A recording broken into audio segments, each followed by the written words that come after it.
40.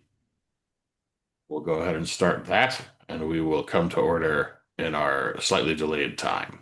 Okay. So, I'm sending out, just, I'm sending out the link to people via text. sure, that's fine. So as people show up, then we'll log them in. Rebecca, go ahead and call our roll for those who are here.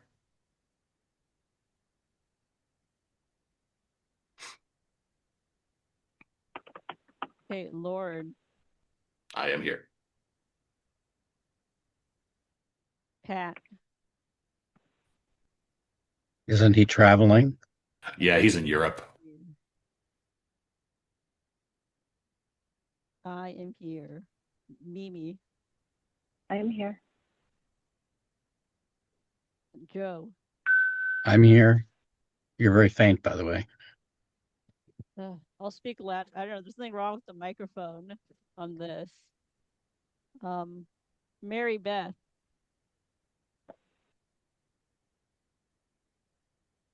Okay, I don't think she's here, so I'm straight. No, Brandon, I'm here. Terry,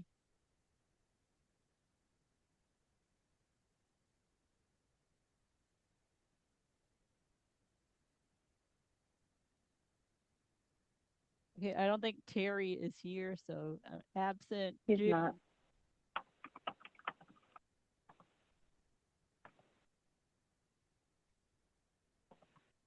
June is here.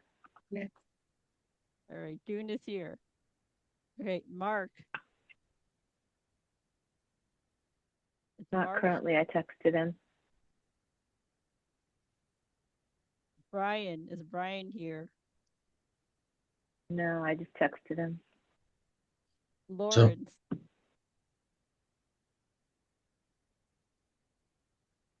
All right, let's see. Oh, I don't see Lawrence on the participants list either. No. Dave. Yes, I'm here. Okay, and Richard is not here. And Tara. She's here. I am here. I'm back. Okay. Yay. All right, Francisco. I'm here. And Paul. Here. Okay, let's see. Looks like 10. With the alternate substituting for the... Correct. 10 people here. And the two alternates are in for two of the at-large. Yes. So Francisco and Paul will be voting tonight, which will give us 10, which is what we need, right? Is that our 2/3? As long as everybody agrees, as long as everybody agrees on the budget and they all vote yes. Yes. That Well, I means think we we can- all know what we must do then. Okay. It means we all can make claims on the budget. You put this in the budget or I'll vote against. The blackmail. The blackmail Yeah, begins. We're going to be here all night. All right. So our next item of business is to adopt the agenda. In the interest of time, and because people might be dropping off or coming in and out,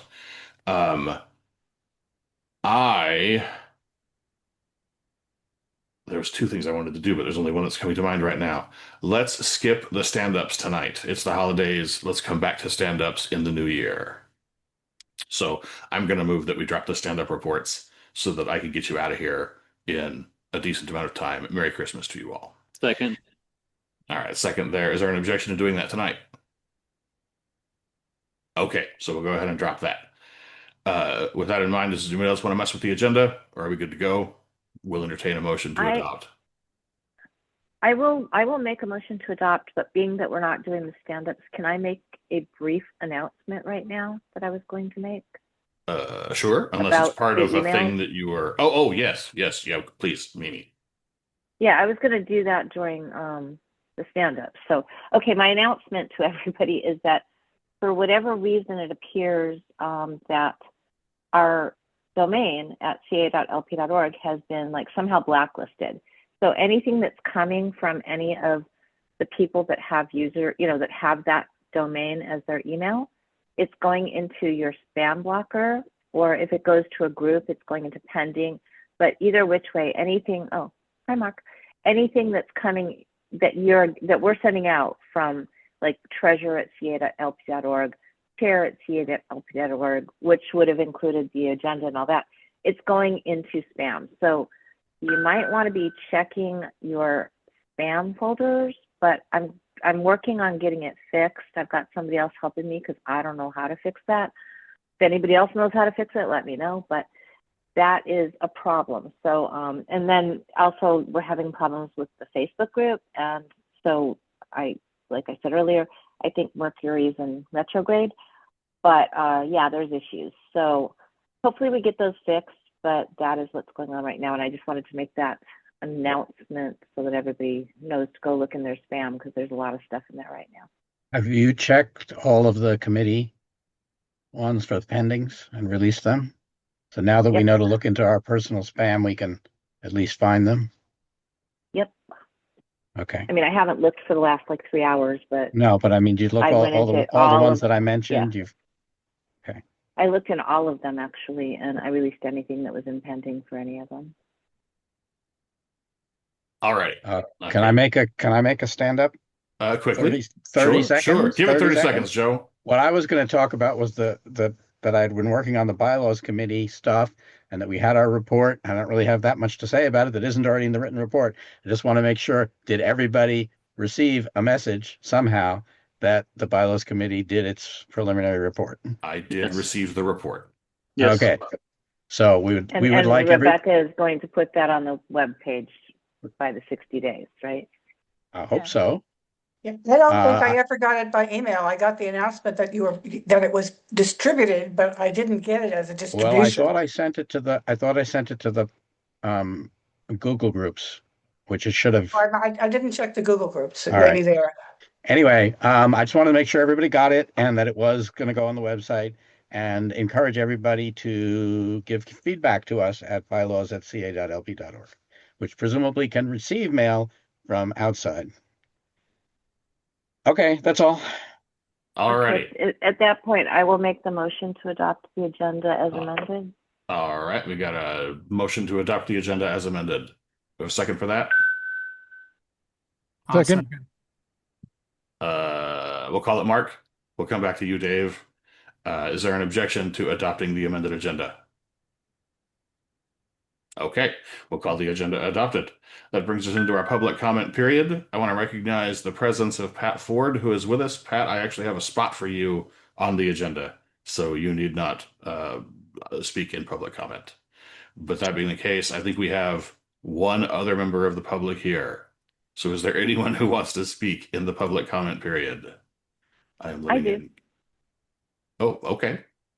What would you like to Well, say? since there's no stand-up report, I just wanted to let everybody know that at our last meeting, we adopted a resolution, and one of the things I said I would do is write an op-ed on it that I was going to try to get published, which I did, and I sent it out, and I didn't hear anything, and I thought they weren't going to run it, and then I got a notification last week from Sal from the Southern California News Group saying that he wanted me to change a few things and focus a little bit more on the vessels being attacked.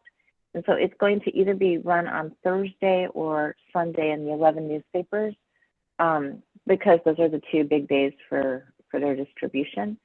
And it'll be online and in all 11 newspapers. So I just wanted to let everybody know that that did in fact happen, and I got it published. Cool. Thank you. Anybody else here in our comment period? All right. We'll go ahead and move ahead. We have the next thing on the agenda is approving the November Executive Committee minutes. Did everyone find them in their assorted spam folders and links and postings and everything else? I did not. Can we get away with approving 2 months worth of minutes at the January meeting? So I received it, but not until like just before the meeting. It was a message from Rebecca. If there was an earlier one, it must have gotten into spam. But. Yeah, same here. I just got it. I didn't really read it in any depth. I would like to make a motion to postpone the approval of minutes until our next executive committee meeting next month. Second. And a second from June. Is there objection to going and postponing? We'll then be doing 2 sets of minutes in January. I have a question. What is your question, Joe? I was not there at that meeting, as you know. However, I was listening carefully on feed. And one thing in here strikes me as not consistent with what I heard. And I know we're not voting on it now, but if there's a problem, it'd be better to correct it before we ask to vote. And that is under the NDA discussion. It says that Mimi's motion was to revert to a previous version and only apply it to people outside the executive committee that will handle information. That's not what I understood was being discussed. It sounded to me like it was people outside the party, or maybe it was supposed to be central committee, but it was definitely more than just the executive committee. Does Mimi agree? I'm going to have to look at it because like I said, I haven't read it yet, and I think that we also have a recording. But just as a part of discussion for the motion to postpone, we wouldn't be actually making any action. So can we do this discussion in email to try to sort I just it out noticed that before we as I get was to the preparing next for the one? meeting. Since I wasn't there, I thought somebody was there and might be able to clarify. But yes, definitely, I'm going to have to read it and remember because it was there is a while recording, ago. but I Yeah. was pretty sure it was like outside the party. In particular, it couldn't be like county chairs and things or people working on committees. We certainly didn't want them. Looks like Rebecca's going to dive into the recording and make sure that that Okay, is fine. proper Just better for to next time. have it cleared up before it comes up for a vote. Of course. So we Right. we'll look ahead to that. My recollection is the same as Joe's, is the intent was to send it to anyone outside the party. That we were, who wanted our mailing list for some function, like, they're running for office and they want to send out a mailer or whatever. So, yeah, I agree with Joe. Will that make sense? We'll let That's the way Rebecca I dig remember into it, it but and I'd get it like corrected. to, yeah, and being it was my motion, I'd like to listen to my motion as well. So let's do Okay, this so just via check it email, out. maybe? And actually, relating to that, there were the recordings on Facebook. Did those ever get copied onto YouTube? I could not figure out a way to get them off. They used to be able to be copied off, but they don't let you do that anymore from Facebook. Well, there has to be a way to do that, and it has to be done, but like 60 days, I believe they delete them. Well, if then they were somebody else originally can live. try, but I tried, and we can take this offline, but I tried Okay. several different ways, and it didn't let me do it the way it used to. Okay. Alrighty. Maybe Wesley can dig into that. I think, Wesley, what we're looking to do is export video from Facebook so that it can In be particular, uploaded somewhere something else. that had been live streamed, Yeah. which is perhaps different. Right. But that's something that can happen between now and then, so that we can get that done. All right. So we have a motion and a second to postpone the approval of the November minutes until January. Is there objection to that? Okay, we will go ahead and postpone the approval of the November minutes. That brings us up to Pat Ford. Pat, go ahead and take 5 minutes or so, 10 minutes or so. Tell us about the LNC convention coming up. What is it you want to say? It's your time. Excellent. And forgive my voice because after a full and rewarding weekend, actually sitting right next to your chair, my voice is shot. So our convention is coming up. I am the chair of the Convention Oversight Committee on the LNC. It's going to be Memorial Day weekend. Important note, it's going to be a 4-day convention this year. We'll be gaveling in Friday at 10:30 a.m. I did that purposely to give people who were stuck overnight on flights to not have to be there at 9. And we're going to run through till Monday. The reason for that, to be blunt, was we've run very short of time in the last multiple conventions for a couple of reasons. Let's just say this. It's been a couple of conventions since we've given bylaws and platform the due diligence and the respect they require. We will have national officer elections, but the focus on this convention is going to be on platform and bylaws because both need serious work. That being said, 4 days gives us plenty of time to all do that. And there are a variety of organizations within the libertarian movement that have all played fast and loose with time. And the feeling was also from me that a 4-day convention would make it so difficult to overcome by parliamentary maneuvers and whatever that we'd run much more efficiently. So Friday morning to Monday-ish. We have all day Monday at the convention center if we run late. When I took this job, there were a couple of considerations I had. I really wanted to focus on. Number one, I wanted to make sure that the Convention Oversight Committee was balanced from a wide group of folks who both on experience and institutional knowledge, as well as different groups within the organization. That was important to me. The second thing that was very important to me was the ability to have a consideration on the site selection for 2028 being held in February. That has now passed the LNC, and the 2028 convention will be in February. The next thing I wanted to do is professionalize our sale of tabling and booths and things like that. So when you go to LNC 2026, which is our webpage, there'll be information on that. There's 3 ranges of booth from very inexpensive to a little pricier, a lot more thrown in than in terms of data collection, space, the size of the venue, literally our approach to everything. And we arrived at these prices after doing, I was, as Lauren could tell you, I was just a few feet away from you for an entire week. And we studied closely some of the major national conventions, because in addition to that work, we're going to try and start to upgrade, I'll call it the event surrounding the convention. That means more breakout sessions, more vendors. Ultimately, number one, it's an opportunity for us to get together and share and educate ourselves. Number two, this is the largest fundraiser for the Libertarian National Committee. We need to do well with this. Without getting into the weeds, we all know that the National Party is not cash rich. So this is a viable way to make more money. So we're asking people for their support. If you go to the top of lnc2026.com, there is a phone number up there that you can text. And if you've got questions or concerns as you're going through, your reservations or questions or issues, that rings on one of my phones. So you'll get me. I ask you to text, and I'll try and get back to you within the day, depending how chaotic the day is, with answers to specific questions. Now, we've got 4 hotels within walking distance of the convention facility. This is being held in the ballrooms of the Grand Rapids, Michigan Convention Center. So I will tell you, while one hotel is the closest, that would be the Hilton, all of them are within walking distance, and 3 of them are on a skyway.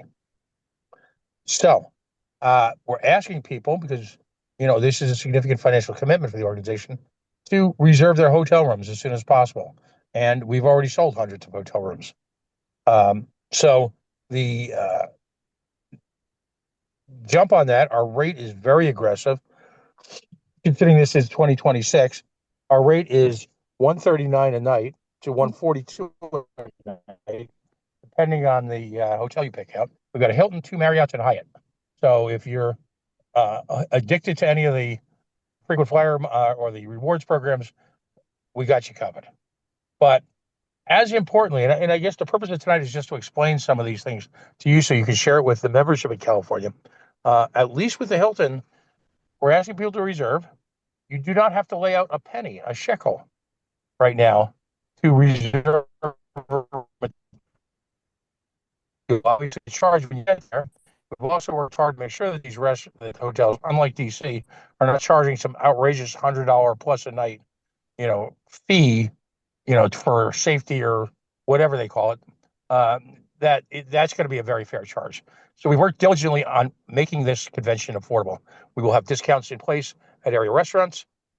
We're going to have multiple keynote speakers this year. The first one we booked is Joel Salatin. If you're all involved in homesteading or anything surrounding that, you'll know the name Joel Salatin. He's an international figure, works closely with Congressman Massey, and he's going to be our Sunday. We're working other ones as well. We are working to have this time around something called a Crypto Corner, which we're in conversation with one of the major cryptocurrencies to sponsor it.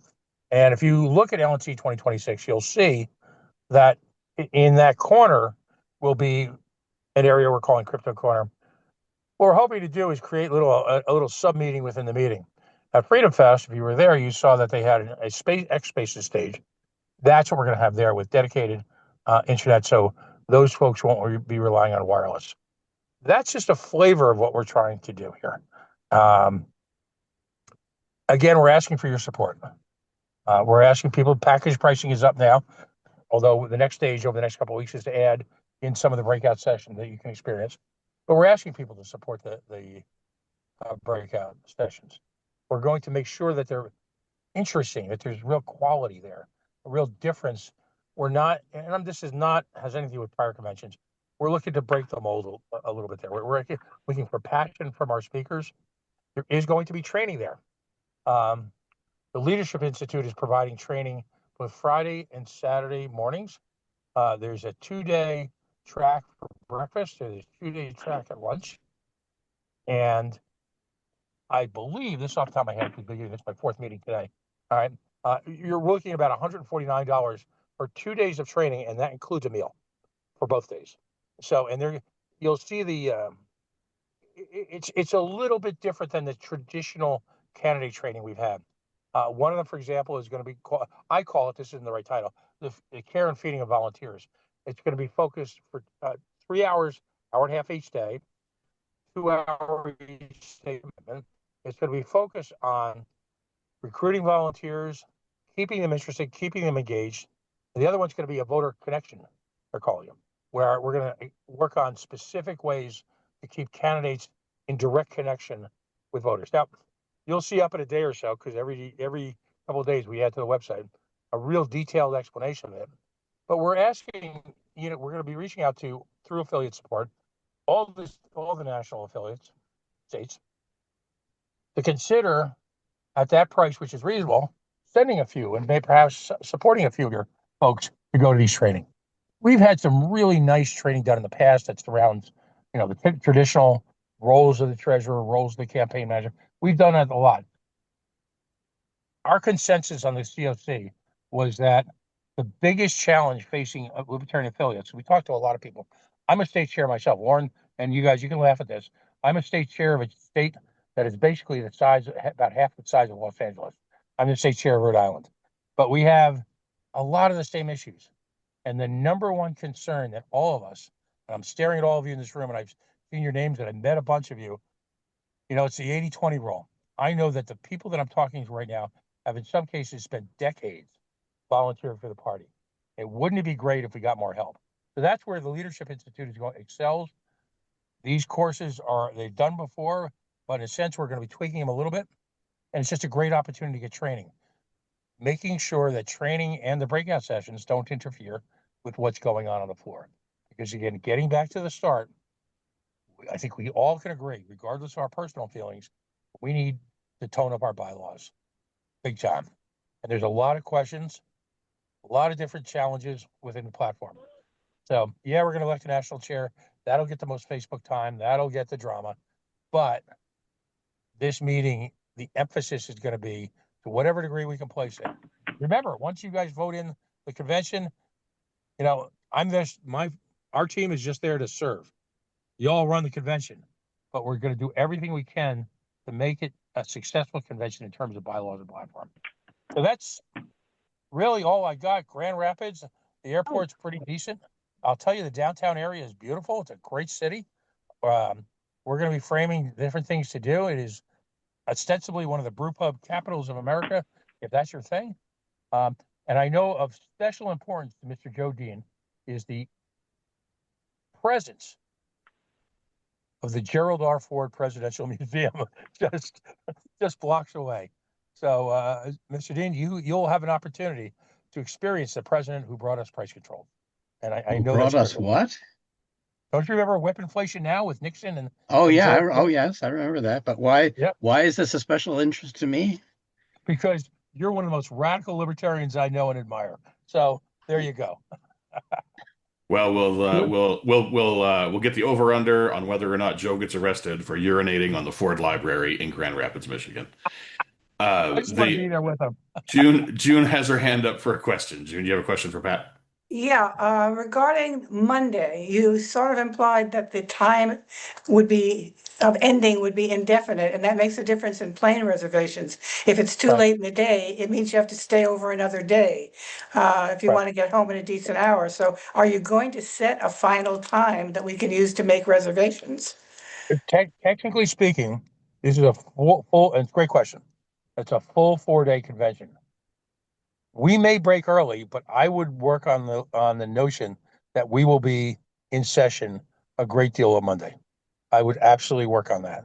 And again, all of this is a challenge because on one hand, the point was brought up by multiple convention veterans that, if you're not careful, then, um, you start to drop down in numbers and, what can happen, right?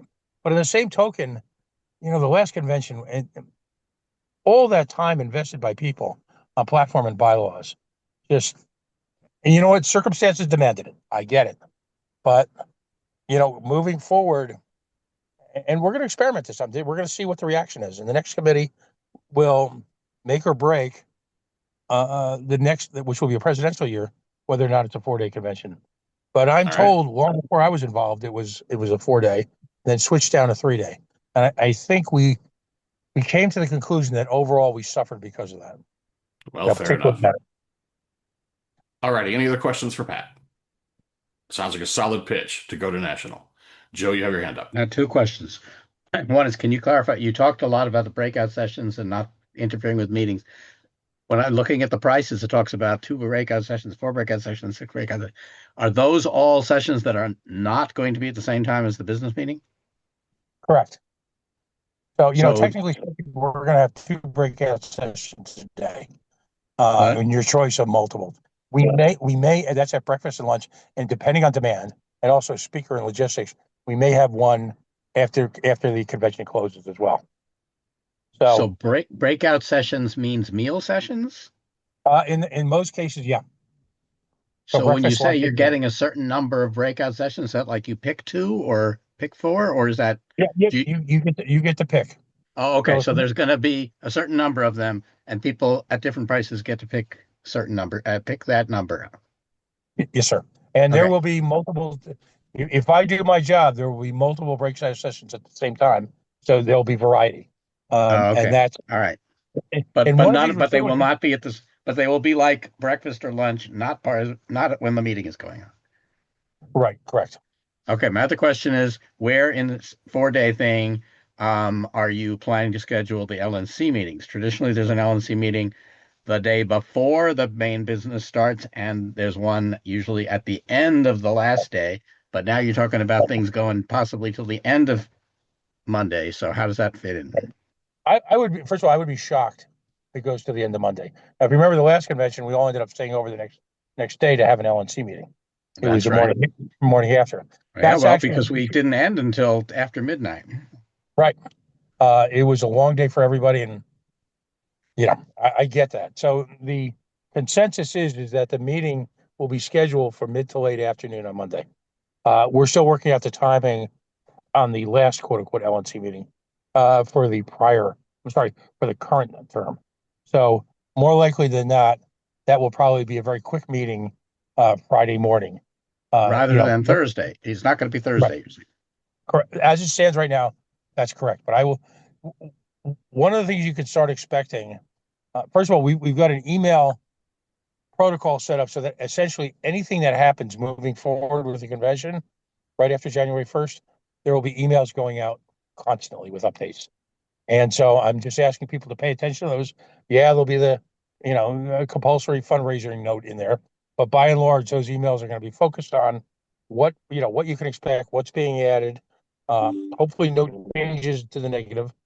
We're also going to be starting after the new year on Friday night a convention Facebook-based, social media-based show where I and 1 or 2 other people are going to interview some of the guests coming on and some of the vendors as well. Because I'm raising the price of being a vendor, I've got to offer something to them. And that is conversation about what their product. We are in conversations right now. Please don't hold me to this with voter gravity about having voter gravity training take place and be available. That's a conversation that's ongoing. I'm not sure, Lauren, how much voter gravity is used in California or how much people want to try it out, but we certainly want to make available to folks in that incredibly compressed 4 days. Because anyone who knows has been there for more than 1 or 2 conventions knows it ain't a vacation.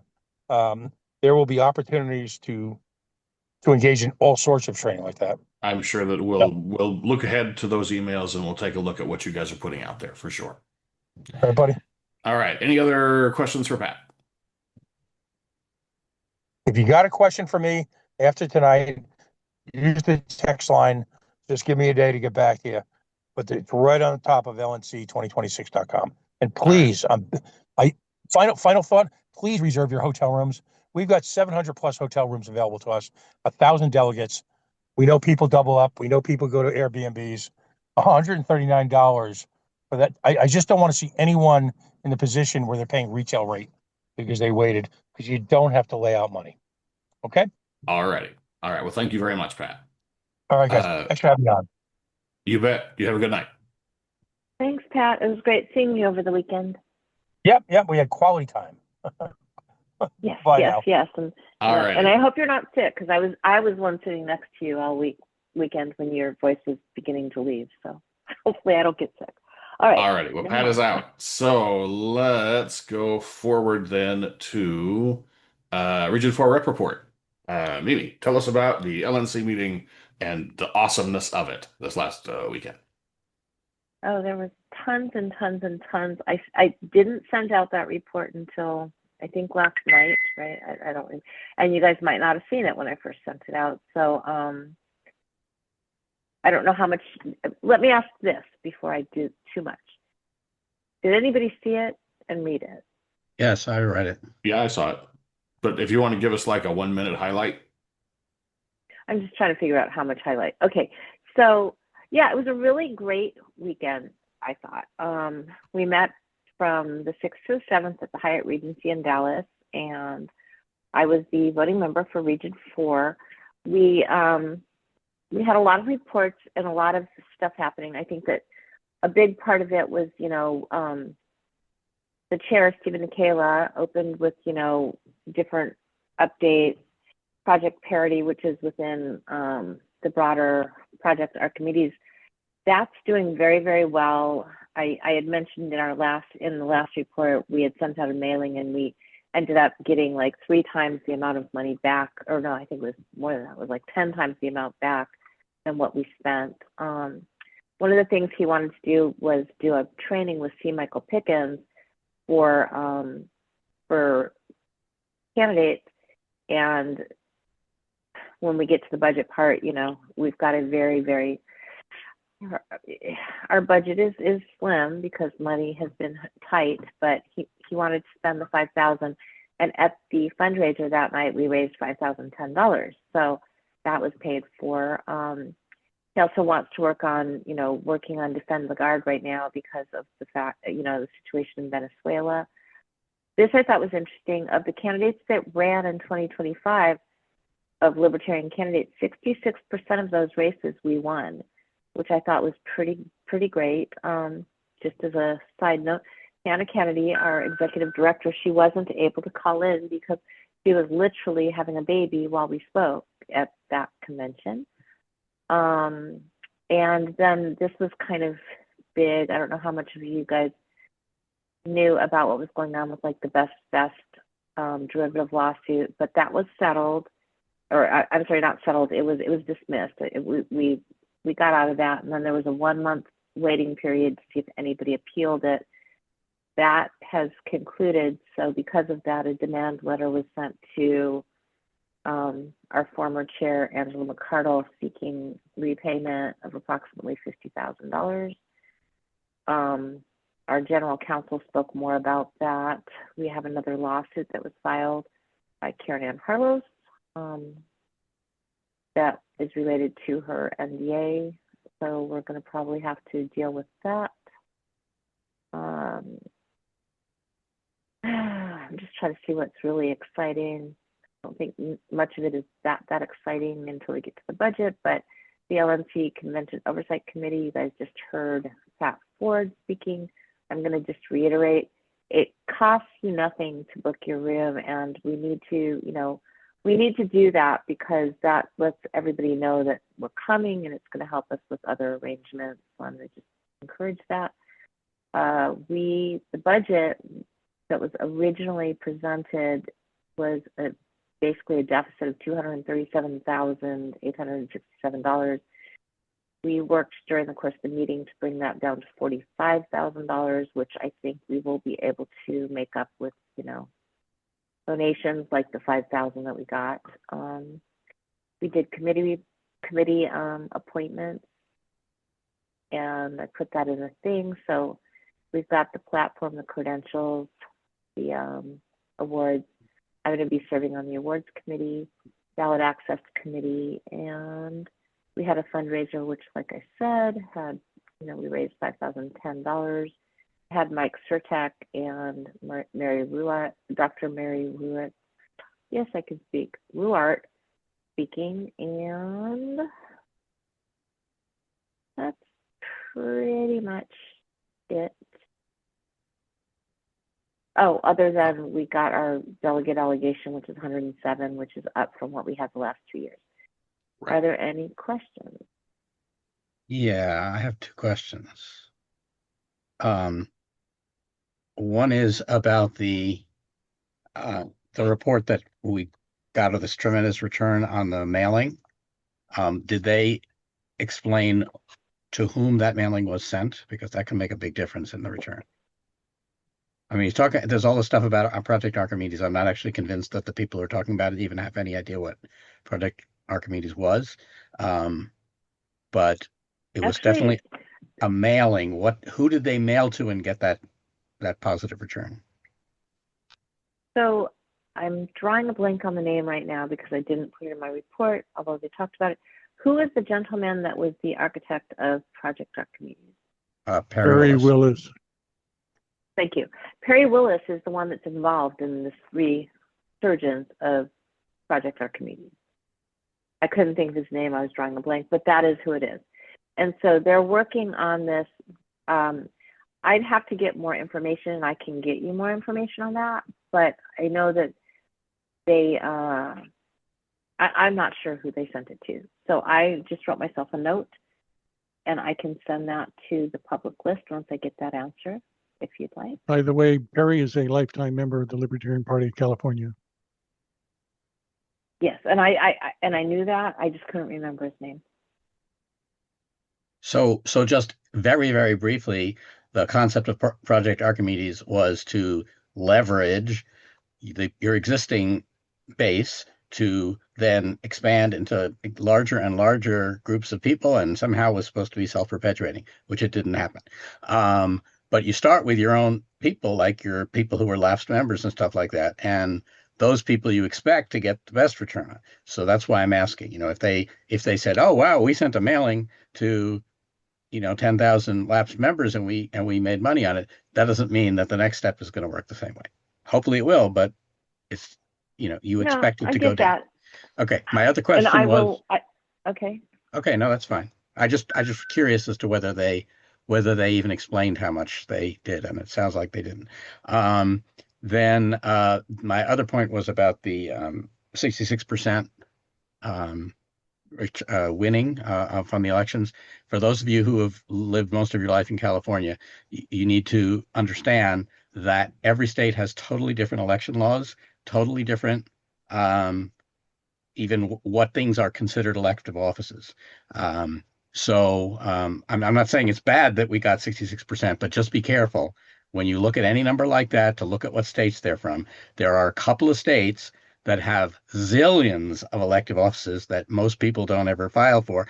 And, basically if you file, you win. So, you hear the joke about getting elected dog catcher. Well, there are actually states that are like that, where you get elected things like inspector of elections, which is kind of a volunteer or paid thing here. So just be careful when you look at those numbers. Look at the states, see if there's states that are similar to California if you want to know whether it's a harbinger of good things for us. Okay, and I'm just going to, because you said that and you phrased it as a question, I thought. So okay. Stephen Akela, when he mentioned that 66%, one of the things he said, you can actually listen to it. You made me smile because you can listen to the recording on this. He said these aren't positions like dog catchers because of exactly what you just said. It's commission, it's county commissions, it's a township, boards. It's higher offices than dog catcher. Okay. And maybe he it's actually made a joke of that. So okay. It was funny you said that. That's good. That's good because that's what a lot of these claims have been in the past. In particular, Pennsylvania has a lot of things that if you looked at them, you'd say in California, they're not even public offices. They're just like, they're nothing. You'd never think to have an election for those kinds of things. Right. All right. All right, those are my So, questions. all right. Any other questions for Mimi about the ONC meeting? I do have a follow-up question regarding the convention. Matt mentioned something about Hilton, but the website has Amway Grand Plaza. Is that a Hilton The property? Amway Grand is a Hilton property. Yeah. Yeah, Good. that's Okay. the Hilton property. And that's where I have my reservation, personally. I have a And reservation is that somewhere, but now I don't know what days I got it for. All right. That's the one that any that's other? the closest. that's the hotel that at least part of the convention Yeah, is I going don't to be know. held in. I don't know if it's like right next door or if it's attached. I don't know, but I think it's the. It's attached and closest. Yeah. Gotcha. Um, Thank you. I have a question for Mimi. Okay. Quickly, Star Child. Yeah, does the party have any actual, I mean, I know it is generally discouraged, and I hate to see whenever I see, people suing the Libertarian Party, as Karen Ann Harless just filed another lawsuit, and I don't like the non-disclosure things, but she doesn't want to have to abide by the non-disclosure, apparently, according to her filing, so that she can, report the LP to different government agencies or something, for the last term that they did something she didn't like or whatever. And I feel like that should be really discouraged, people suing the party. Is there a Any question thoughts on coming? that? If there's any policy now, actually, or a name and shame at least, move to censure her for that. If it is what it appears to be, as it was described. I mean, they haven't, released the details, but That sounds like a pretty So complicated first of all, answer. yeah. So just really quickly, what she filed, and if you actually look at what Oliver Hall said, and if you watch the recording, which is going to be the better way to hear it, her main complaint is under seal, so we don't even see what her main complaint is. And I think that it would probably be really bad form to censure somebody for doing a lawsuit before anything has even come out, because I think that would look kind of shitty. But no, I I agree. don't know. You should know the details first, but Yeah, and if none it of us is know the details. right, And as a matter of fact, if you read the thing, none of us know the details. We have now, Oliver is asking to have that unsealed and asking for an extension of the 21 days to respond, because we don't even know exactly what she's asking. So that's one where, I mean, there's attorneys and stuff involved. All we know is that she has in fact filed the lawsuit. And I don't know. I have not talked to her about this personally, so I don't know. But I don't want to go any further than that on that one. All no, right. I was asking more in Let's. terms of general policy. Yeah. Well, that's going to be undoubtedly a larger conversation. So feel free to email Starchild. We got an agenda. We got to move. Any other questions for Mimi?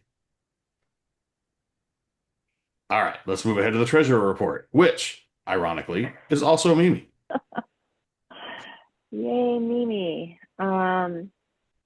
So that one I did just send out tonight. I would actually, if I can, like to share my screen for that one. Am I allowed to do that? I think It so. appears I am. Yeah. Okay, give me a sec, because I would like to do that because it'll make it faster. So give me one more second to make sure that I have the right thing opened. Lots of things. Okay.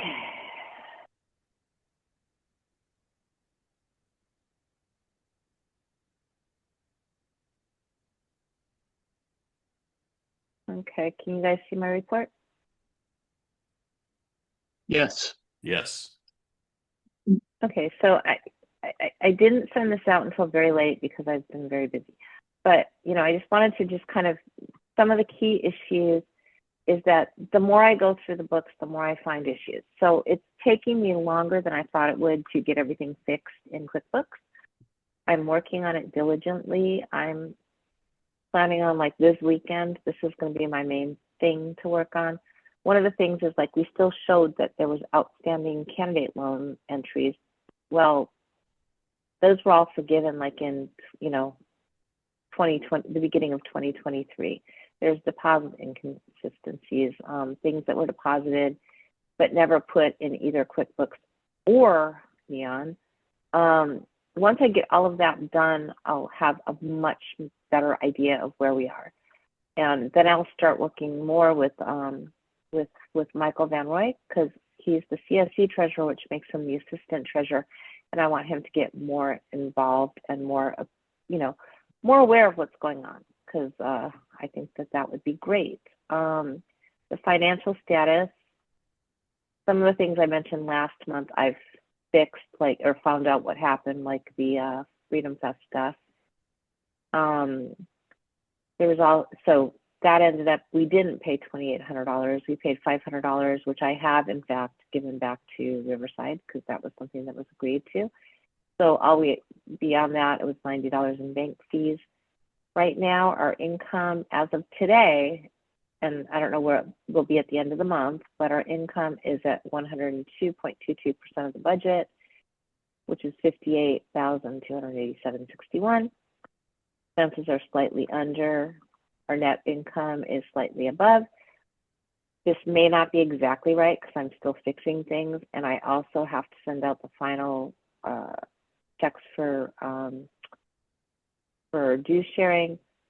This is our account balance right now, which is $126,803.37. And then this one I kind of just wanted to mention is that the government report. So the FPPC we're up to date and we're okay with.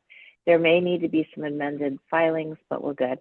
The FEC, this has been interesting because we didn't file properly last year in 2024.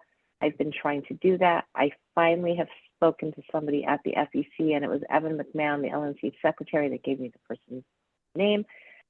The only way I'm going to be able to do this is if they put in reports with basically $0 placeholder reports that I can then amend. So hopefully, once they do that, I can finally fix that. So that is the report. I also had included the budget versus actuals that give you, the numbers that I just gave you. So that is the treasurer's report. Is there any questions?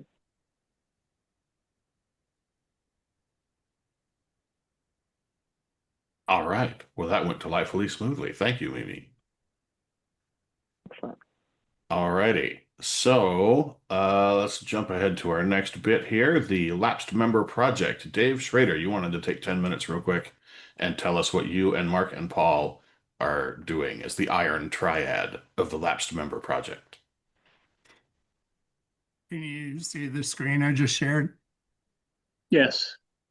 So obviously, targeting, if you follow the menu that I gave you face-to-face, for those of you at the meeting, it starts with who's the target, who are we reaching out to, and how many lapsed people were there would be a good starting point. The answer is, out of the 4,900 people in the report that Mimi pointed me to, it looks like 1,519 lapsed over the past 5 years. That was Paul's goal, to aim at those people.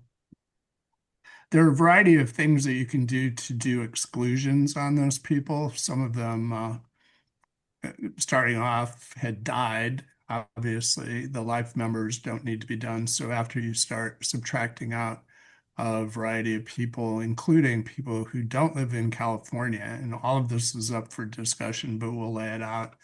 You end up with 884. That includes people that we can actually contact because they did not put do not call or do not email. So the bright idea that I had as we worked through that was to match the lapsed members to see what their positions are on issues, which we can get from the L2 database. So the idea was to maybe it won't be one size fits all messaging. And it is very clear, and I'll show you some evidence quickly just to pique your interest, that the age differentials between younger, meaning under 45 or under, and the older people are quite different on a large number of issues that are of interest to libertarians. Some things like Second Amendment gun rights, the older and younger people match, but on other issues, they definitely do not.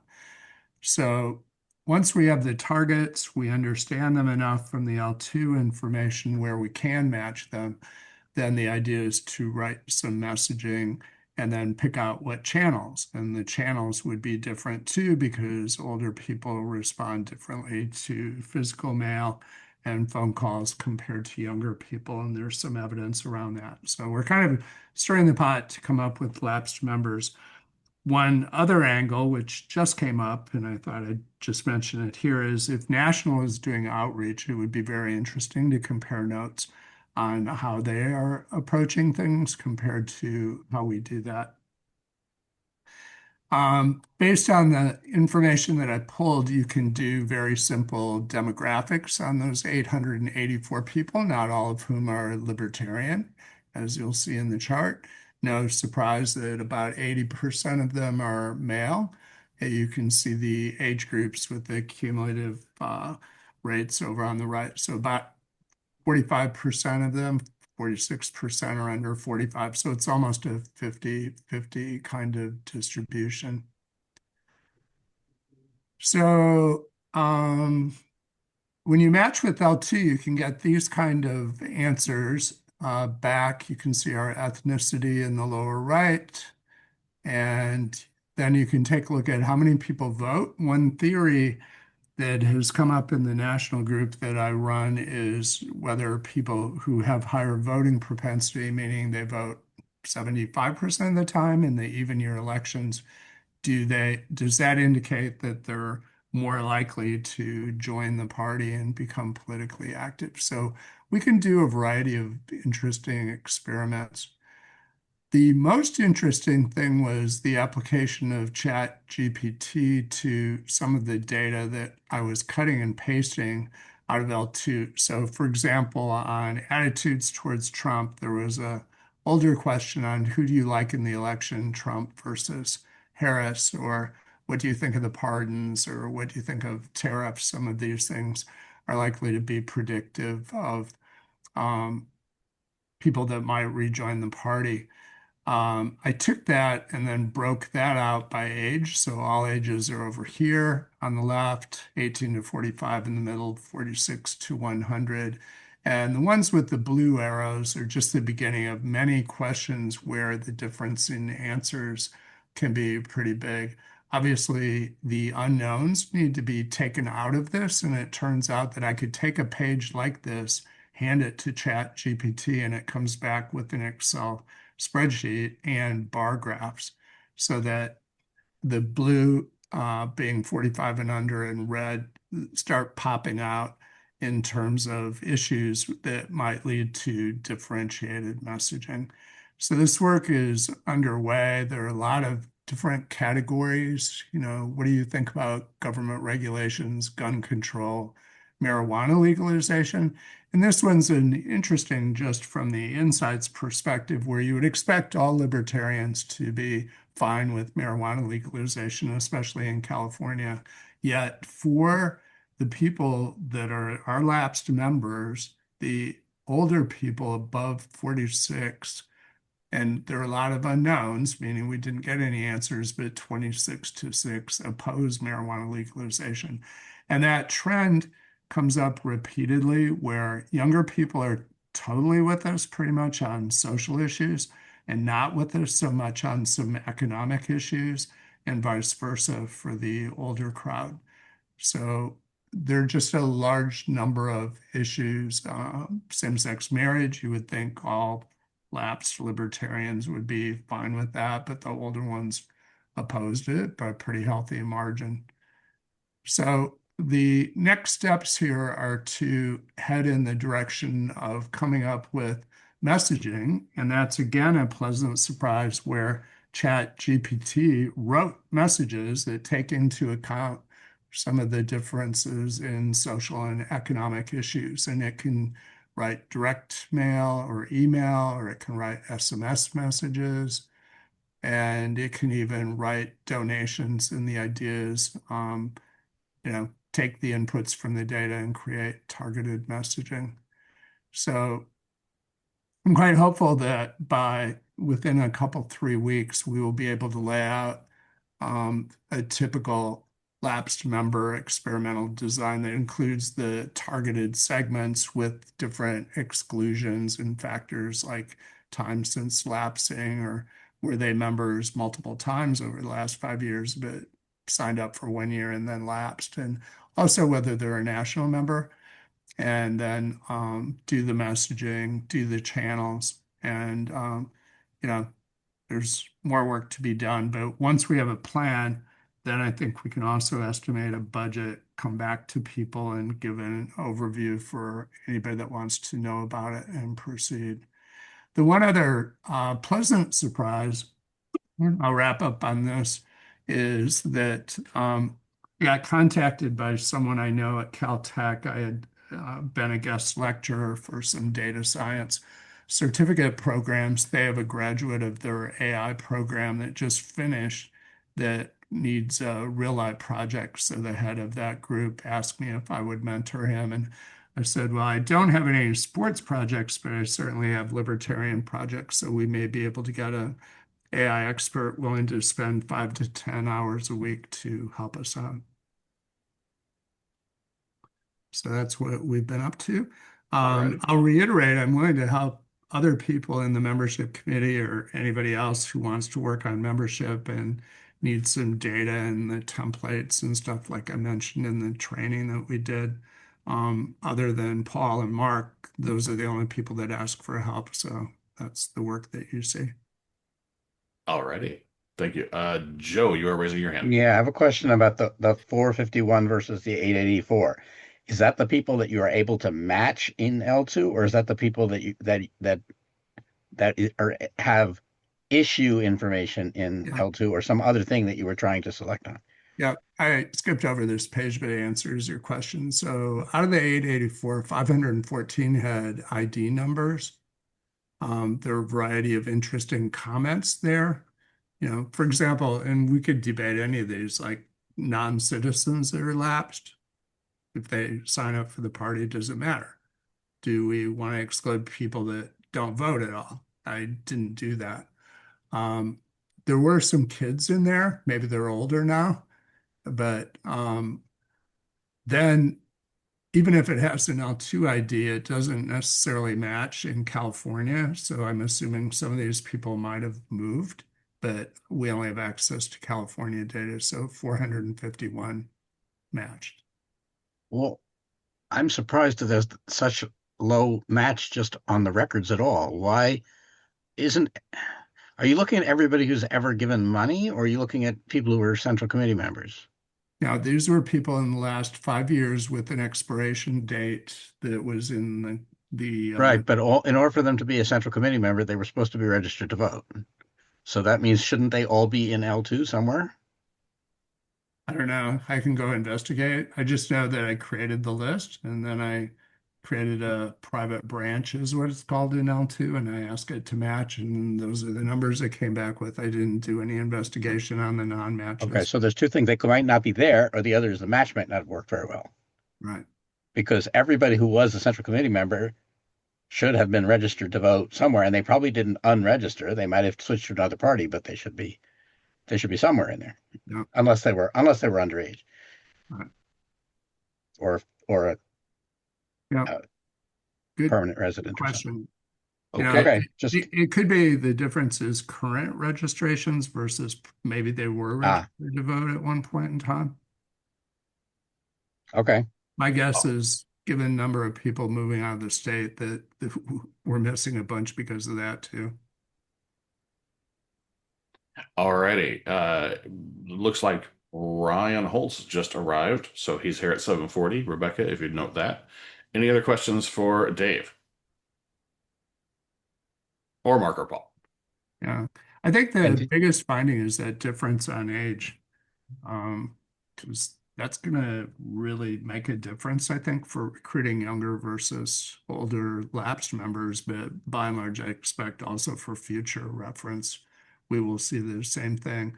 I will add one comment that was in the report that I made out. that I mailed out, if you got it, was Lars Mapstead did get back to us on thanking us for the work that we did on the vote no, and we should thank him on paying for everything. But he was very intrigued by the young versus older insights that I get back, because I did that work also for the people that were the target of the mailers. So that was like 8,900 people, but very same kind of thing on differences between older and younger. Alrighty.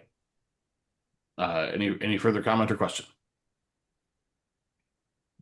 Alrighty. Well, thank you all. We'll look forward to seeing how that work bears fruit. Okay, next on our agenda,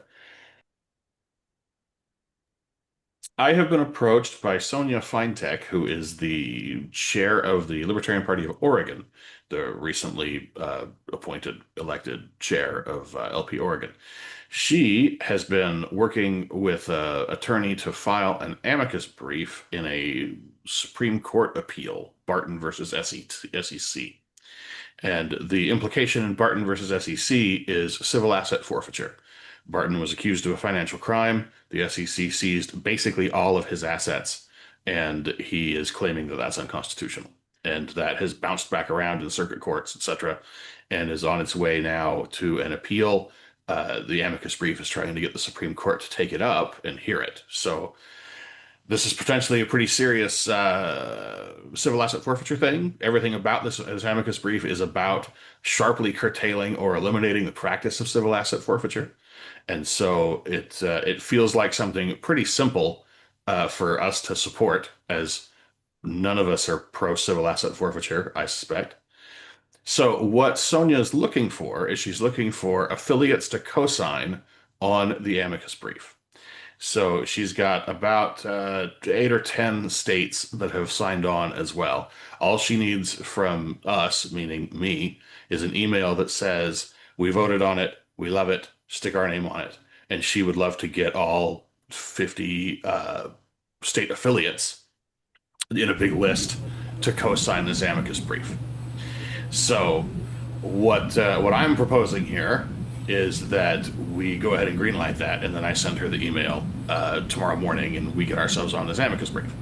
I posted a link to the brief, but our spam issues are such that it might be in your spam right now. If you want to review that, but given that this is potentially this is putting civil asset forfeiture in front of the Supreme Court, that feels like something in the neighborhood of a no-brainer for us. So I would like to go ahead and move that we send the letter to Sonia Feintek to join her amicus brief to co-sign. That is all we need to do. I will second. I was going to move it so you didn't have to, Lauren, but I will second it instead. Okay, thank you. Does anyone have any further question about that? About what it is that we're doing and what we're doing here? Just out of curiosity, has anyone actually read it? I have read it. And I it didn't have raise too. any flags. I'm sorry? And it didn't raise any red flags when you read it. No, it's just the fundamental arguments are the fundamental arguments that we all make against civil asset forfeiture. It's seizure of people's property without any sort of criminal conviction, and it restricts people's ability to mount a defense. It's everything about civil asset forfeiture is bad, and the brief lays out that argument in a pretty clear and plain manner. So yeah, it does what it needs to do. It's totally legit, I think, for us to go ahead and sign on. So that being the case, is there any objection to me doing that? Okay, then I'll go ahead and contact Sonia tomorrow, and I'll go ahead and greenlight her to add LP of California to the brief. We will join a long list of storied and awesome affiliates in a stand against civil asset forfeiture that, with luck, will make its way to the Supreme Court. So that's pretty awesome. Alrighty, I have next here paying for the EIN wire subscription. This isn't an action item. This is just a comment that there there's been a little bit of commentary about, hey, didn't we pay for this thing? How come we're not doing anything with it? How do we pay for it? How does it happen? Well, there really haven't been any press releases yet. So it's not something that we can really start till there's a press release. But Mimi, do you have a Hey, comment? Lauren, Oh, I think you Yeah, have some that's my, hands raised. yes, I'm going to Mimi right now. Mimi.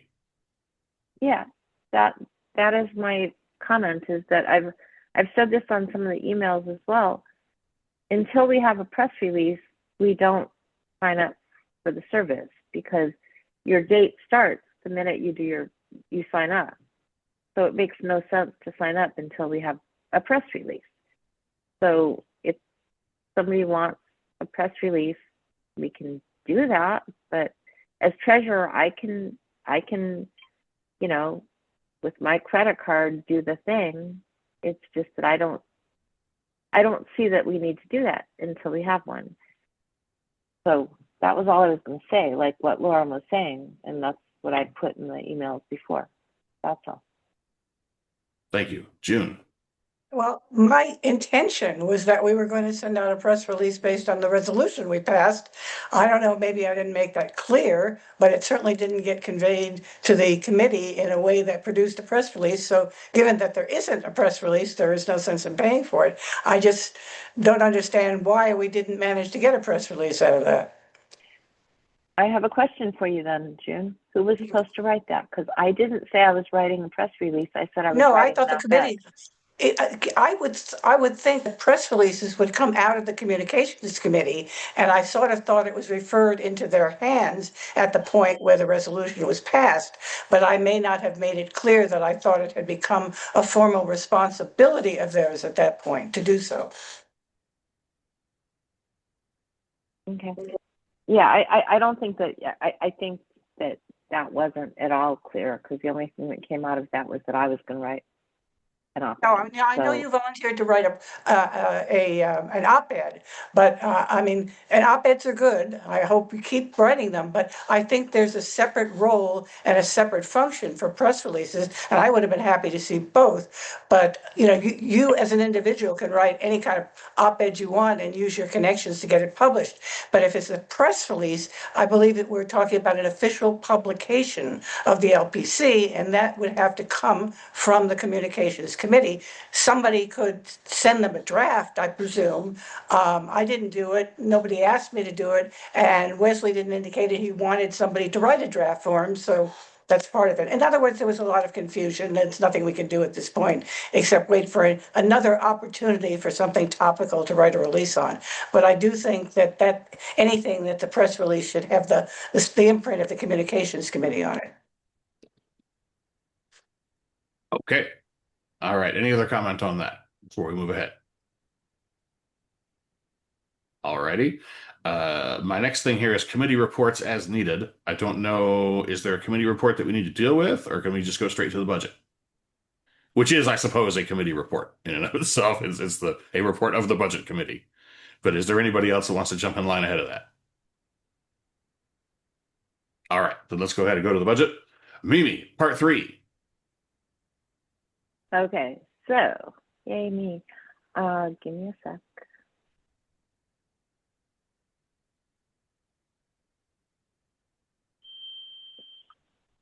Okay, and we have at least one other member of the budget committee on this meeting.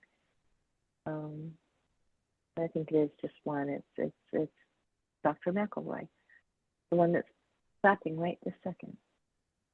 Okay, hold on a second. Okay, so I did send this out here then today or yesterday. However, it may have still been part of what was not going through because of the issues we're having with our email, or actually our domain. So basically, the budget committee met several times, well, 4 times. And what we did was we went through basically last year was our starting point, but also previous years, just kind of trying to look. And we tried to do a very realistic and very conservative budget.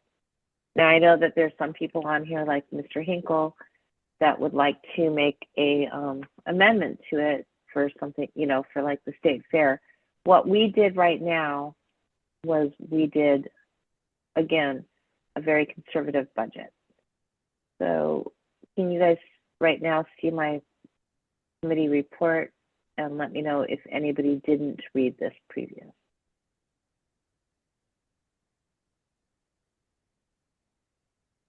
First question, can you see it? Yep. Yes. Okay. Second question, is there any questions on the report itself? Yes, I have Joe, questions. you have your hand up. Go ahead. Yeah. So somewhere in there it says it talks about things that have to be in the campaign account, have to be paid for out of the like campaign account because they might be construed as meaning whatever, and therefore they were moved out of the budget. My question is that right? Shouldn't there be, if these are like regular planned expenses, why isn't there either a budget for each fund or some sort of consolidated budget that includes those funds? Because if those are significant expenses, shouldn't we be planning for them? Yes and no.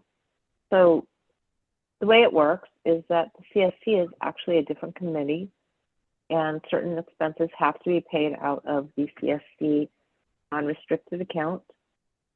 This committee, the XCOM, per the operating procedures manual and the bylaws, is not necessarily on that committee. Right now, I don't know who's on the CSC, so I don't know how to exactly answer that. However, the CSC does need to have a budget, and they always used to, and I don't think they do right now. But those things have to be taken out of that account, which is why one of the suggestions I made previous, not about this committee report, is that we get rid of the other QuickBooks and that we do consolidate that more, and maybe possibly even look at doing the CSC differently, but that doesn't change this right now, which is our LPC budget. I don't know if that helps, but Well, no, yeah, not there really, are things that we're taking out. because what you're saying is that certain things have to be paid for out of one account or another, because of the way the campaign finance law works. But you're putting things, perhaps for good reason along those lines, that don't immediately appear to be campaign related, people would not normally think of as being campaign related, into a separate fund that's off budget, which I think when people think about the campaign support committee, they think about the campaign support committee raising money to support candidates, and they don't expect it all to be going to the website or the newsletter or whatever it is going to. And I think it creates confusion about the meaning of the budget. And the Okay, and I understand. The point about it being a different group of people, yeah, sort of, but so we've got other subcommittees that are different groups of people too, and it's all being fundraised in the name of the LPC. So, Okay, can I answer really quickly? Yeah, Because yeah. I talked about this at our last meeting and also the meeting before that, I believe, kind of, well, for sure the last meeting in my last report. So we have money that comes in through Neon that comes in for unrestricted campaign donations. Those are supposed to be being transferred then into the CSC account. So it's not money that's been brought in through like Nation Builder for candidate support. It's money that got transferred over. That used to happen every single week. It stopped happening for 2.5 years. But since we did this in 18, 19, I don't remember, where we put it all as one FPPC committee because of the restricted and unrestricted accounts. Being anything like the website, the newsletter that can support candidates has to be paid for out of the unrestricted account. So that's why we did that. So you've got one thing that happens, which is money that comes in through the CSC, through Nation Builder, which is for candidate support. And then you've got other money that comes in for unrestricted expenses through Neon that gets transferred over to the CSC account to pay for those things. So that's getting back to things that I've already put in previous reports, which isn't part of the budget at this point. But the point is that the website and the newsletter are not things that can be paid for out of the restricted account. They have to be paid for out of the unrestricted account, because Neon is now what's putting out the newsletter. We need to do that out of the unrestricted account, which is why the budget committee talked about the fact that we can't have that in the LPC budget. I don't know if that makes sense or answers your question. No, it doesn't. It doesn't make sense. Stuff that I've because, already talked about previous. Yeah, it doesn't make sense because my question is not about the mechanics. It's not about the law. It's about the function of the budget in terms of us and potentially the members at large understanding what's going on with our finances. When for many, many years, the candidate support committee has been doing fundraisers and saying, give us money because we support candidates. And I think most people imagine that money is supposed to be going then is to go like pay for people's campaigns, or at least getting them on the ballot or something like that. And then there were allusions to, well, we might also do things like campaign training and maybe there's some overhead thing. But if it turns out that most of it is going for what I would, independent of the law, think of as overhead functions, then that's a completely different picture. And I think our budget should reflect the real sources and uses of the money, not arbitrary categories that are dictated by law. And if you've got something like, well, this committee has to adopt this budget, well, fine. But then couldn't we have a consolidated budget, a statement that says, here is what this committee is going to spend on this, and then we put it all together and we say the total of money that comes from our donors goes to this much to various communications functions, to direct candidate support, training, and so forth. Joe, shortly after you started your for a long time, yeah. Shortly after you started your question, Joe, Kat put her hand up. Kat, or do you have like an answer for Joe?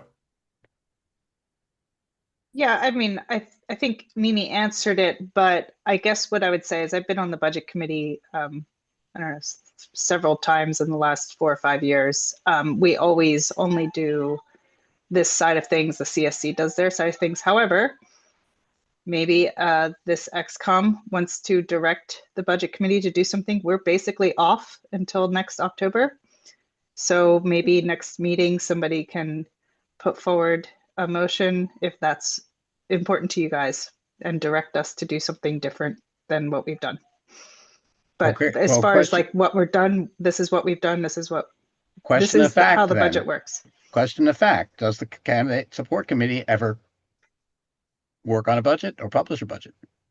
They have in the past. Yes.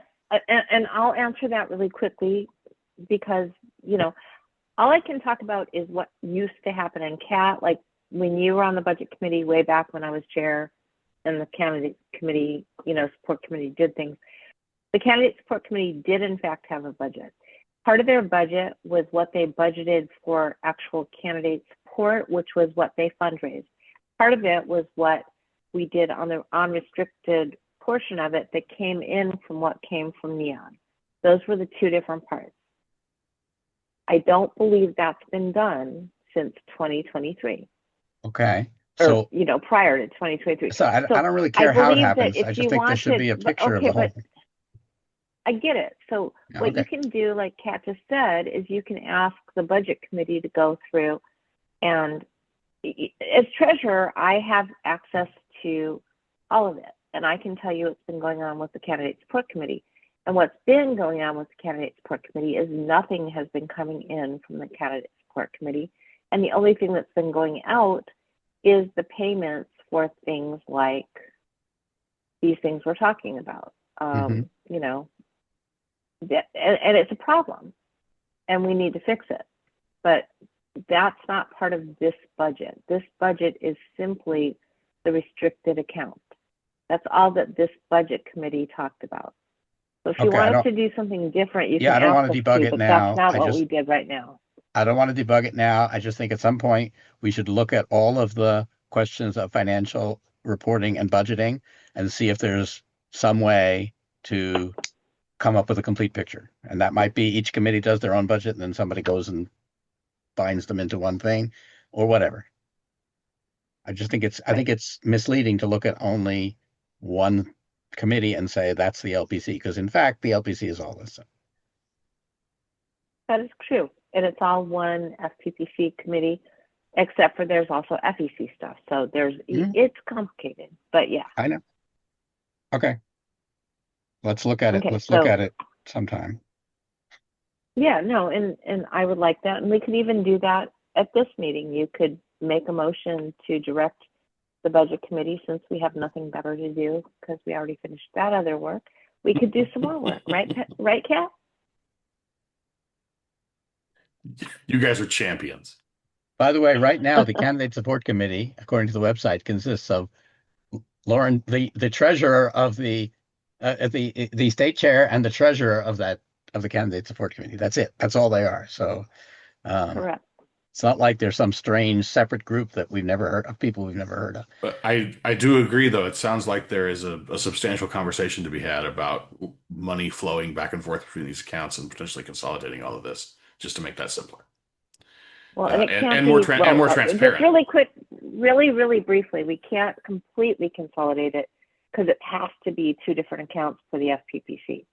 It has to be the restricted and the unrestricted, and there's very specific laws that go along with that. So we can't just go moosh, they'll go back together. Just saying. For the purpose of painting a picture, you can whoosh them together. You can take, companies do this all the time. They have this subsidiary and that subsidiary, and then they make a consolidated statement. Right, and Kat and I and Mike can probably. Okay, that's whoosh right. that I all just wanted together. I just want to ask you to not look right at this it. That's second. all. I don't want any resolutions, Absolutely. motions here. Okay, cool. Okay, so so I know that it's my report, and I see Starchild has its hand raised, who's not on the committee. So can I just really briefly switch over to the proposed budget to kind of try to whoosh this thing along, and then the chair can do what he wants to do. But ultimately, Can you make that bigger so it fills more of the screen and everything gets bigger? Yes. can you see it now? Yep. Okay. Okie dokie then. Okay, so here is what we did. We basically went through, like I said, and realistically went through what we think we're going to make versus bring in versus what we're going to expend. And we did a really libertarian thing on like what the National Committee did over the last weekend. And we have a balanced budget. If you'll notice, we have like these zeros here as opposed to like a deficit, because we're like super libertarian that way. And I'm just going to mention very briefly that if you look, oh goodness gracious, it still has these FEC. It shouldn't have that, but the FEC and the CSC should not be part of this, and I don't know how that ends up being there. But bottom line, we've reduced the amount of one-time contributions and reoccurring contributions because of the fact that the unrestricted stuff has to go into the CSC. So we've reduced the income for that,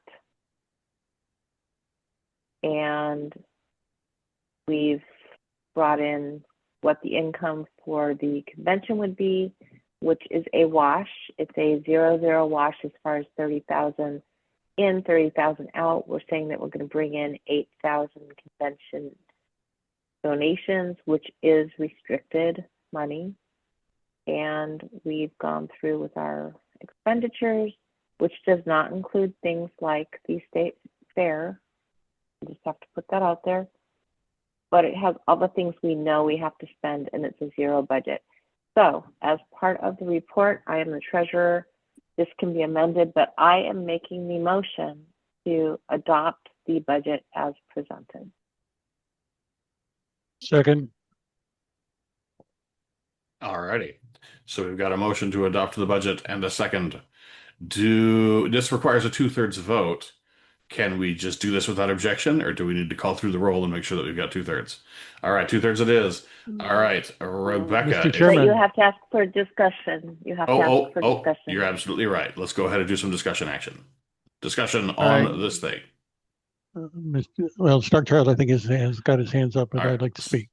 Okay, Starchild, like 2 minutes. We got to move.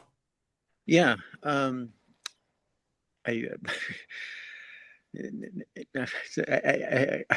resent a little bit you prefacing the comment that way, Laura, just because I'm not necessarily long-winded, but You're also not on the committee, so quickly. You saying that makes me feel flustered, so that might make it take. You're not on the committee. Quickly, come on. Yeah. So my question is not about the budget itself, but just the way that it's presented. I would like to request, and this wouldn't have to be the main budget, but a document where you can just see each line item, whether it's an expense or income, the date, the amount, who it's going to, or who is paid to, the brief description of the item, and whether it's unrestricted or restricted. Pretty much that's it. Just a list of that, a granular list.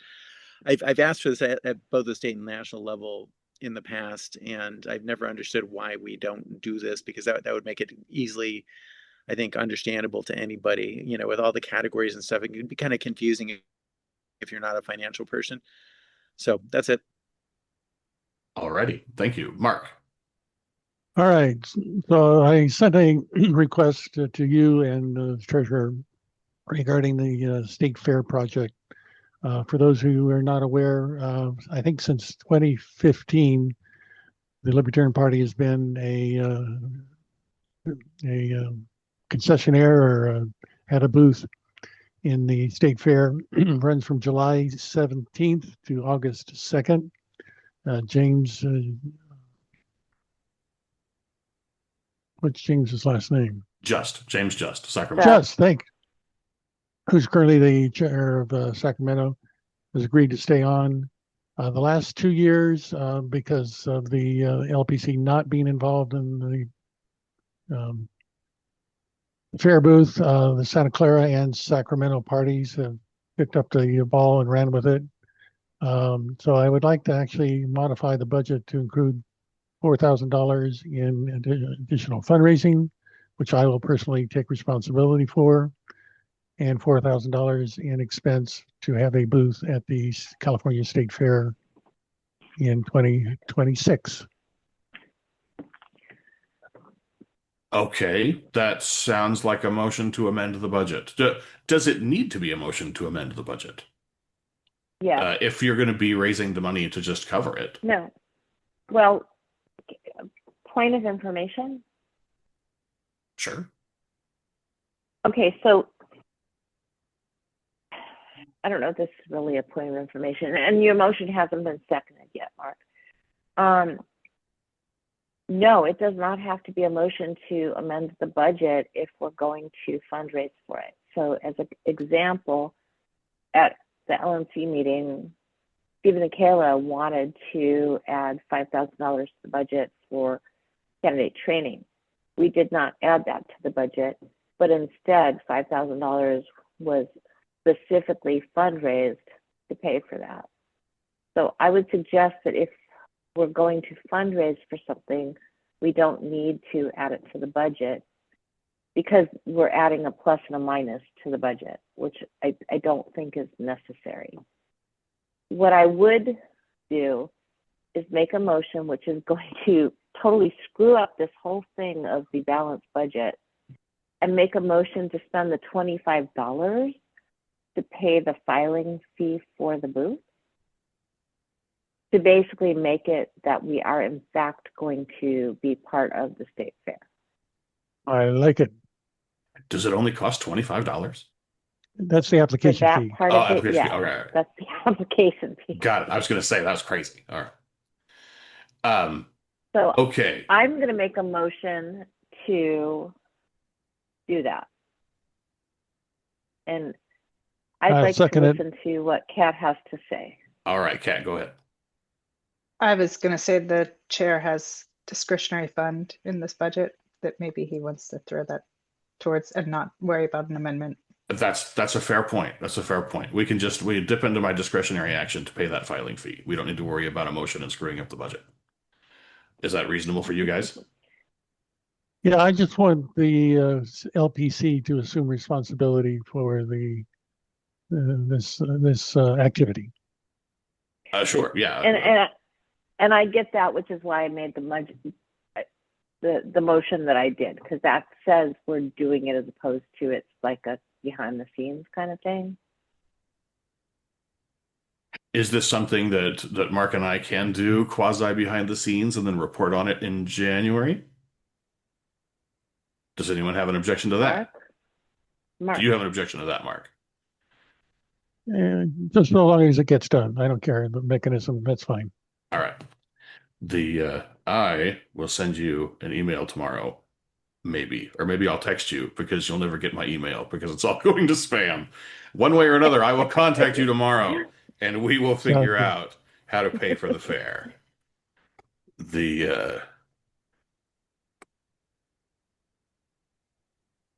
Right on. All right. So I'll deal with that. Can we dispose of that motion then? The $25 thing, Mimi.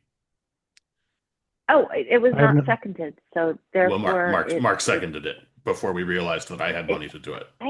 Did he really? Okay, yeah. No, you know what? I didn't hear it. I didn't actually hear Mark do that. I didn't hear a second. There was actually no second. I heard nothing. Exactly. No sound came from anyone's mouth. Hey, That's totally didn't I'm the one that is losing their hearing, not you guys. All right, so Actually, let's go. I went to the doctor today for a hearing thing because my shingles in my ear. So, take it for what it's worth. All right. Well, on that cheery note, let's move to the motion then to approve the budget. Did we get that motion? Right, Where are we on that? Okay, so we're still at discussion of the main motion. Yes, we are discussing the motion, which is approving the budget. Right. So is there any further discussion on the budget? All right, then let's go ahead and roll call vote this thing. Rebecca, if you would please roll call vote for us. This is yes or no. A yes approves the budget as it is placed in front of us. Hope everybody can hear me. I will be very loud because this microphone is not working. Okay. I can hear you. Great. I hear you. Okay. I will start with me because Pat is not here, so I will vote yes. Mimi. I will vote yes. Joe. Yes. Mary Beth. Yes. Brandon. Yeah. Hey, Terry. Yes. June. Yes. Mark. Yes. Brian. Yes. Dave.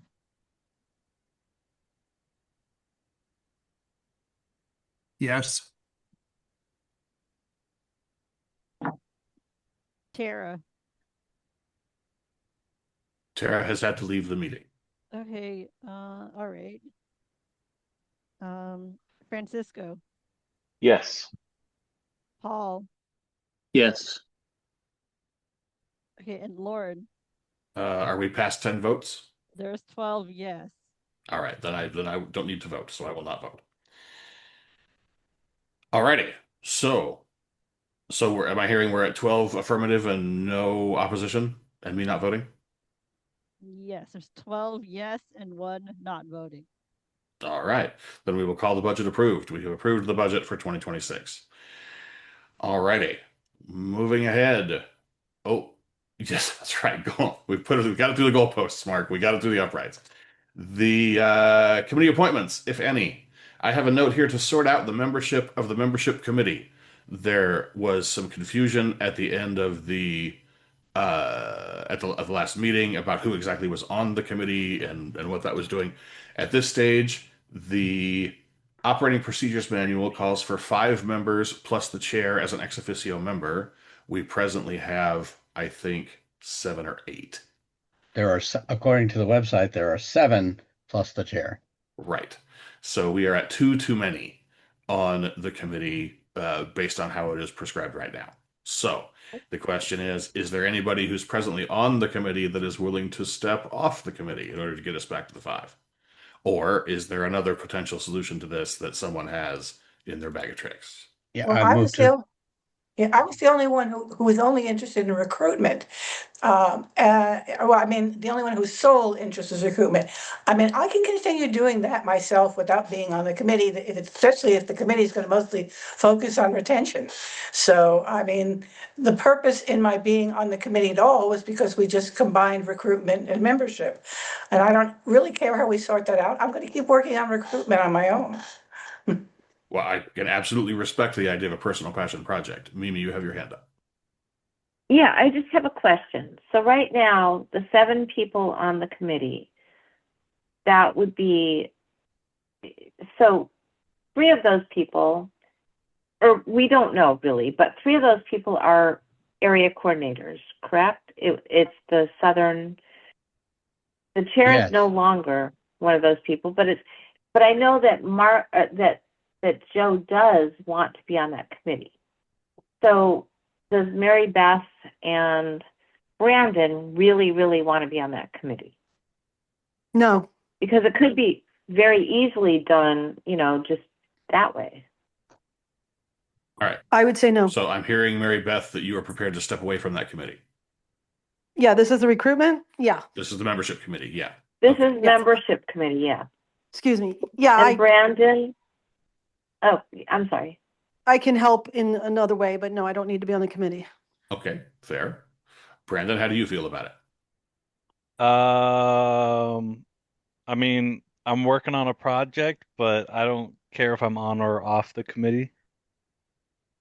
Yeah, I kind of volunteered you to be on the committee. Well, so it's worth noting that Like, the reason that Joe, Mary Beth, and Brandon are on the committee is that they were required to be on one of the previous committees. Right, but that doesn't mean that any of us can't also be interested and That's didn't true. ask to be on it because we knew we were already going to be on it. That is I certainly am true. working on some recruitment stuff, but I don't mind either way. Okay, well, Okay, Joe but- has his hand up. What do you got? Joe wants to I be am on the interested committee. in being on it because I'm interested in the topic of membership in general. Of course. You know that I'm interested in the statistics. I want to Okay. analyze things. I want to help people understand the history and all the rest of that. However, I don't want to be on the committee to displace somebody who wants to work on recruiting, especially since, as you may recall, I argued in favor of keeping those 2 committees separate because I was afraid that if they were one committee, one or the other side would be worked on and the other one would be neglected. So hearing June say, "Oh, I don't have to be on the committee because I'm interested in recruitment, not membership," that seems totally contrary to the idea of merging the committees together. So I have an alternative suggestion, because we just changed the number 5 to 7. Yes. And all these people can Yes. Yes. And if Mary Beth doesn't want to be on it, then I think the better thing would be to leave that spot vacant and go out and look for somebody who's interested in recruiting, because we need both retention and recruiting. For some reason, I right. thought that's what was already happening. Was we were thought kind of like was- we were just merging the 2 committees. I didn't know there was a requirement of 5. I thought it was like, but the motion that passed was to Yeah, define it yeah. to have only 5 plus the chair. Okay, I thought we- so I Well, the thought we chair is modified ex that. officio.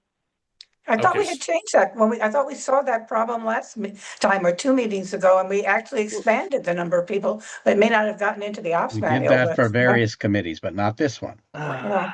So No, did this anybody committee move was to changed change? to 5 plus 1 ex officio. right. 5 members, 1 of ex officio, none of the area coordinators. That was what was passed in.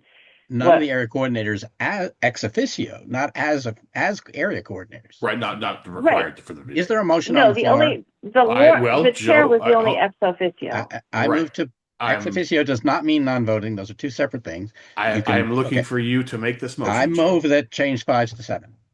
That seems like a fair point. I second. Second for that from Brandon. So the motion here is to just amend that membership committee language in the ops manual from 5 to 7, which fixes our problem. So there is a motion for that and a second. Is there any objection to that? Okay, problem solved. Joe, Now, you have the cut the next thing you Gordian should knot. do. Now, the Okay. next thing you should do is find out of the people who now there's room for, if any of them actually don't want to be on the committee because they don't want to work on either membership or recruitment, in which case you'd then, accept their resignation and find out if there's somebody else who wants to work on one of those things. Okay. Mary Beth, would you still like to step away? I think so. Okay. So thank you for your willingness and thank you. We appreciate you. That being the case, then there is a vacancy on the membership committee. We don't need to fill that tonight, but you guys can beat the bushes and see if you can find another person to be on the committee. Mimi, you have your pen up. Yes, I do. Yes, Okay. my libertarian pen. Point of information. Who are the members at this moment then? I mean, the actual voting members. The actual members of the committee. Yeah, because the chair was an ex officio non-voting member, I believe. The actual members of the committee, as listed on the website, are Joe Dean, Mary Beth, who is in the process of resigning, Brandon Jackson. He resigned. Okay, Right, so then the members are Joe Dean, Brandon Jackson, June Jennis, Mark Hinkle, Dave Schrader, and Paul Vallandigham, with me, the chair, as an ex officio non-voting member. And one vacancy. Okay, so it's Joe, Brandon, Mark, and Paul. Dave, Paul, and June. And Dave. And Paul. Which is 6 members, correct? Yes, that's 6 members plus me, the ex officio guy. And that gives us one vacant seat now on the committee. Room for one more. Who wants to recruit for recruitment? It's all you, June. I'd love to find more people interested in recruitment. I would love to find, in particular, someone interested in recruitment who has kids of school age that can help us get our foot in the door of some schools. So if any of you know of a likely prospect, send them to the committee. Okay. That's a fair point. That's something we can say. All righty. Thank you for that. I appreciate it. Okay. All right. So Joe, you have your hand up again. Yeah, I would like to make a plea. I don't know if anybody here cares, but I think we could really use some more people working on candidate recruitment right now. There are 2 vacancies on that committee. And as you may know, it is 10 days before the SIL petitioning period starts for all of the partisan offices. And of the candidate recruitment committee has not been working very effectively so far because it's mostly been Pat and he's busy with a zillion other things, and I don't even feel like we've got a good list of the people who've volunteered so far to be candidates. So if there's anybody who wants us to have more candidates in this cycle and is willing to do some work on it, now's the time to get involved, because every day after the next 10 days, it's going to be, the periods were shorter. We've already through it. I don't want to. So anybody I am actually working behind the scenes. There's actually apparently a guy that's wanting to run in Riverside for county supervisor.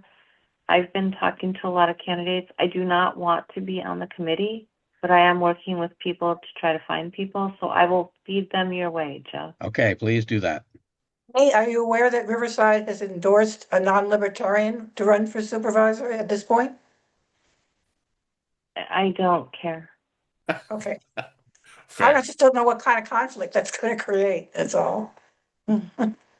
So is there anybody who wants to help recruit candidates and wants to be on the committee? The plea has gone out. All right. So there we are. All right. This is. I'm not sure this is a committee issue. It's just something that needs to be considered as part of it. Sort of. I don't know how many of you have been following what Wes Benedict has been doing in Texas, but he's got a PAC that's been raising the money to pay the filing fees, and that certainly is something that helps when you're talking about the statewide candidates, because those filing fees are a big deterrent. So I would like to see us in some way follow Wes's model in California. Well, it sounds like there's a conversation to be had with Wes about that. All right, so that brings also the CSC, but yeah. Yes. All right, so that brings us to the end of our agenda. We have reached the moment that I We've all move to been waiting adjourn. for. Mimi moves to adjourn. Do we have a second? Second. All right. Any objection? All right, we're out. We are adjourned at 8:25 p.m. Thank you all very much. I appreciate your attendance and your attention. Thank you. Thank you. Night, Before we everyone. go away, before you Oh. close it, Lauren, Sure. Rebecca, did you want to meet with me about the other thing that you asked about? No, I don't have time right now. Sorry.